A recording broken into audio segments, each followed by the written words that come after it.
እዚህ እስልምና ከኋላ የመጣ ሳይሆን ከሁሉም በፊት የነበረ የቀደመ ነው። ከኋላ የመጡት ነብዩ መሐመድ ሰለላሁ ዐለይሂ ወሰለም። ቆዩ ቪዲዮ ሊያጠፉ ስለሚችሉ እባካችሁ በደም ኮፒ ሊንክ አድርጉ። እሳቸው ሃይማኖት ሳይሆኑ የእስልምና ሃይማኖት ተከታይ የሆኑ ሙስሊም ነብይ ናቸው። እሳቸው ሃይማኖት አልመሰረቱም። ወኡሚርቱ አን አኩነ ሚነል ሙስሊሚን ያሉ ከሙስሊሞች እንደሆን ታዝዣለሁ አሉ እንጂ ሃይማኖቱን እኔ መሰረትኩት ብለው እኮ አልተናገሩ። ሃይማኖቱ ድሮም ነበረ እሳቸው የተላኩበት።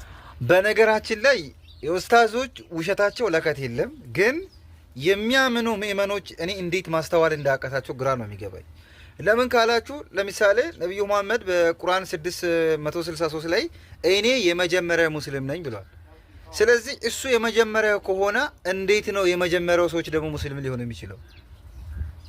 እሺ ከዚህ በፊት ቪዲዮ ሰርቼ ነበረ። ምን ብዬ ከነብዩ መሐመድና ከቁርአን በፊት እስልምና የሚባል ሃይማኖትና ኢስላም ነኝ የሚል ሰው ካለ ብታሳዩኝ እኔ እስልምናን ይቀበላለሁ ብዬ ቪዲዮ ሰርቼ ነበረ። ቪዲዮን ወደ 100 ምናምን ሺህ ሰው አይቷል፣ ግን መልስ የሰጠ አንድም ሙስሊም የለም።